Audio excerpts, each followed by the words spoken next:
Hello everyone, I'm the Mass Analyst. This is a response to the YouTube Advocates video entitled, Why Videos Were Removed. This is to the advocate who goes by the name of 20. I realize that this video will be appearing very late in your term. Too late for you to post a response as an advocate, and for that I apologize.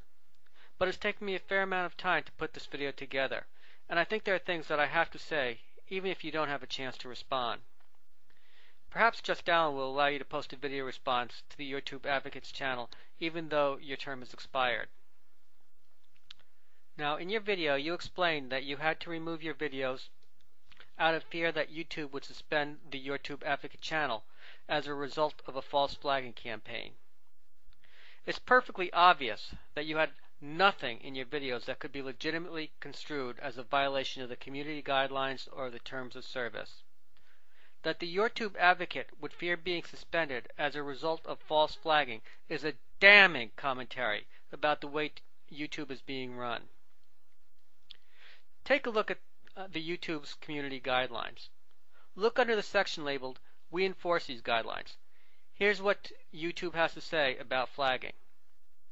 They say, YouTube staff review flag videos 24 hours a day, 7 days a week to determine whether they violate our community guidelines. When they do, we remove them. Sometimes a video doesn't violate our community guidelines, but may not be appropriate for everyone. Now, since you have not done anything to violate the community guidelines, this means one of three things. First scenario. You're being paranoid about the possibility of your account being suspended. You are in no real danger of losing your account because the staff at YouTube realize how important it is not to suspend accounts unnecessarily. They really do a conscientious job of reviewing flagged videos to make sure that they do not wrongfully remove videos and suspend accounts. Under this scenario, your paranoid fears are not based on reality. Scenario 2. The staff at YouTube do review flagged videos, but the reviews are so quick and superficial that they do not provide adequate protection against wrongful suspension. If this is the case, one wonders why they even bother doing a review at all. Do they do superficial reviews just for the sake of being able to say that they don't automatically suspend flagged channels? Is this merely a PR gimmick so that people will feel that the staff at YouTube are at least trying to be fair in the review process? Okay, third scenario. The staff at YouTube don't really review flagged videos before deleting them and suspending accounts. In other words, they are lying in the community guidelines when they claim that they actually review flagged videos before deleting them. Now, personally, I don't believe this third scenario. I don't believe that they're flat out lying. But neither of the other two possibilities reflect well on YouTube. Let's look at the first scenario. Let's assume that YouTube does a conscientious job of reviewing flagged videos so that accounts are not wrongfully suspended. If that is the case, then why are you so paranoid? And why are so many other people paranoid? Is it because they have seen YouTube removing videos and suspending accounts for reasons that are mysterious at best? Let's suppose that you're mistaken in your perception that YouTube wrongfully removes videos and suspends accounts that have been falsely flagged.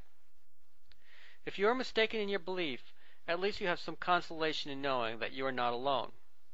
Many others believe the same thing too. At the very least, this suggests that YouTube is doing a terrible job of communicating with its users. And there is no doubt that YouTube is terrible about communicating with us. I am older than most of the people who post here. I'm 52 years old. That means I've communicated with a number of companies in my lifetime, and I've never seen any company with worse communications with its users than YouTube. Let me explain. Starting in 2006, another individual and I had, shall I say, a very adversarial relationship. He posted comments on people's channels threatening to raid them. He followed false DMCAs. He used sock puppets and broke nearly every rule in the book. I exposed his shenanigans, and he didn't like it. So he filed a DMCA against a couple of my videos that made legitimate fair use of his videos in order to expose his wrongdoing.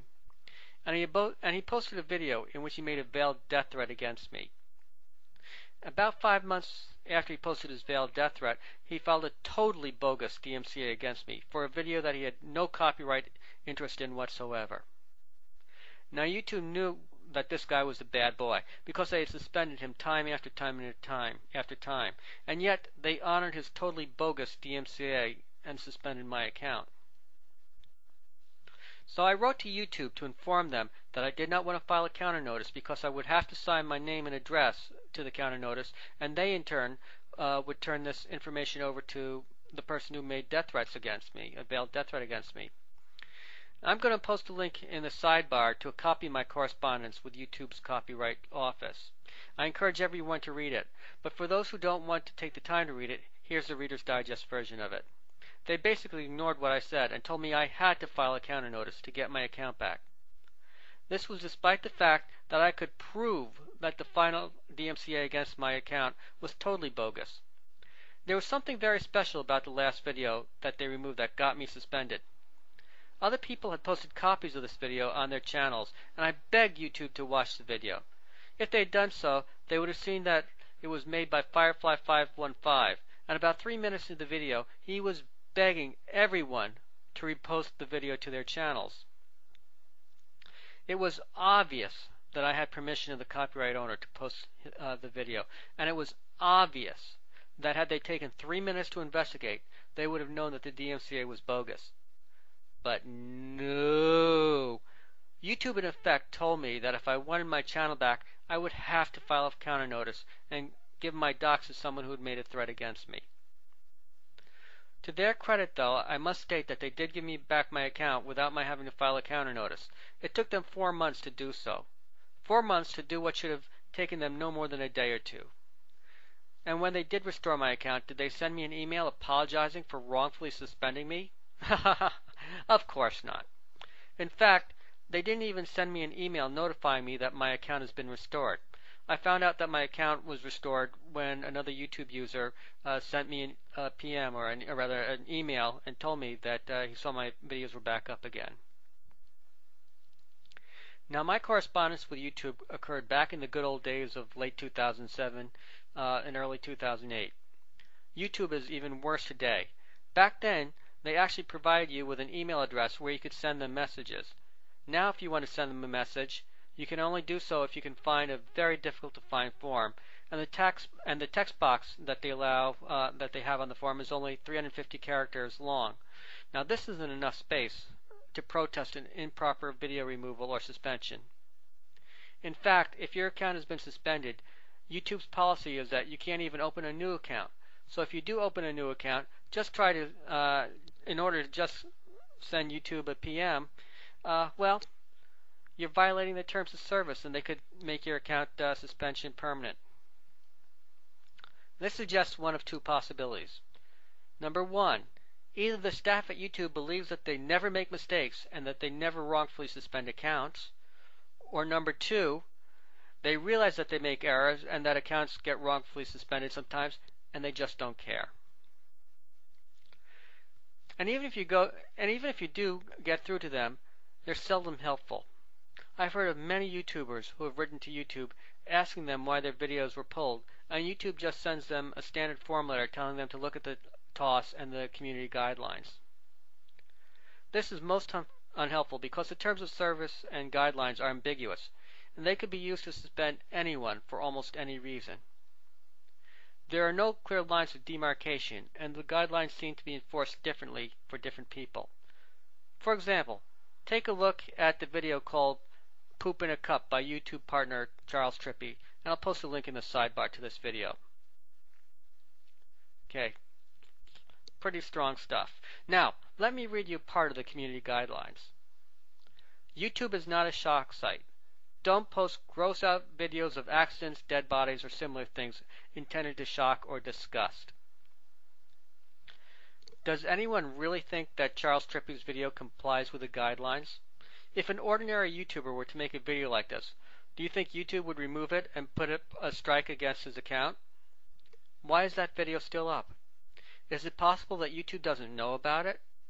Is it possible that out of 174,000 people who have watched this video, hardly anyone flagged it for review? And if this video falls within the guidelines, then what do the guidelines really mean? Where are we to draw the line? How are we to know what is allowed on YouTube and what is forbidden without further guidance? We may want to avoid running afoul of YouTube's rules, but how can we do so if we don't know what the rules mean? And why are we not given any meaningful way to contest the removal of videos that we post if we post them with a good faith belief that they did not violate the rules? Let's look at another example of how the terms of service and community guidelines are ambiguous. Why did YouTube remove a video by DPR Jones exposing Venomfang X's fraud and suspend DPR Jones' account for 2 weeks? I'll post a link in the sidebar to a copy of the video that got DPR Jones suspended. I invite you to watch the video yourself and form your own conclusions. Now, if YouTube wanted to make sure that their website wasn't being used to commit fraud, then they should have applauded DPR Jones instead of punishing him. I've heard someone claim that YouTube had a reason to suspend DPR Jones. This person claimed that 16 or 17 of DPR Jones's roughly 35 videos were about Venomfang X, and this constituted stalking. Oh, really? This seems like a gross distortion of the word stalking to me. Suppose I made 20 videos discussing why George Bush was the worst president in my lifetime. Would that make me a stalker? What if all 200 of my videos were devoted to an examination of the shortcomings of the Bush administration? Would that make me a stalker? Or might it just be a sign that I'm a good and thorough historian?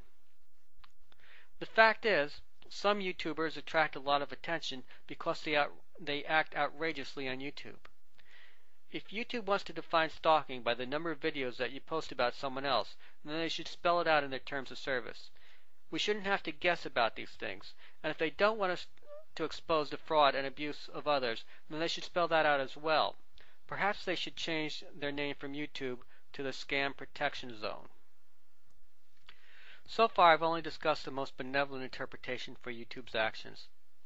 My discussion thus far is focused on the scenario that the YouTube staff are genuinely trying to avoid suspending accounts that have been falsely flagged, and that your paranoia is due mainly to YouTube's lack of communications. Now let's look at the other possible scenario. Let's look at the possibility that they really don't care at all if someone's account is wrongfully suspended. Let's look at the possibility that they're only superficially reviewing flagged videos and that they're only touting their review process for the PR benefit it will bring. After all, they probably don't want us to think that they'll automatically suspend accounts if the videos that have been posted to those accounts have been hit with a large enough number of flags. If they're only superficially reviewing videos for the PR benefit of being able to say that they're reviewing videos, then this is even more damning indeed. If this is the way that YouTube is operating, then they don't seem to be living up to their promise of being the world's largest town hall for political speech. This is, after all, how they described their YouChoose 08 platform back in their March 31st, 2008 blog entry. Though the election is over, YouTube is still the world's largest town hall for political speech. If you want any chance of having your videos seen by a wide enough audience, YouTube is the place to be. This is something that both the President and members of Congress realize. YouTube is unique in that it is the place on the Internet where the President and Congress have set up shop in order to communicate with the widest possible audience. I'll post links in the sidebar to the channels for the White House as well as the channels for the House and Senate. I'll also post a link to a video by the leaders of the House and Senate.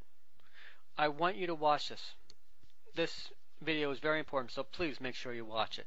Now pay close attention to the last 20 seconds of the video, where Senator Mitch McConnell says that it is even easier now than ever before to voice an opinion about what is going on in Washington now that they've set up shop on YouTube.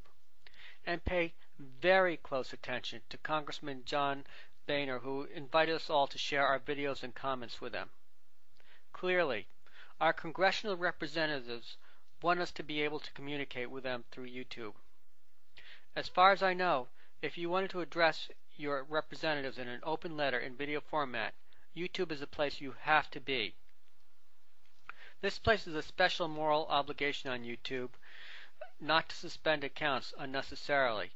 If, and I stress if, YouTube is taking a cavalier approach to account suspensions, then this seems to fly in the face of the will of Congress. This would be pretty sad behavior for a company whose unofficial corporate motto is, "Don't be evil." This has been the Mass Analyst under an N.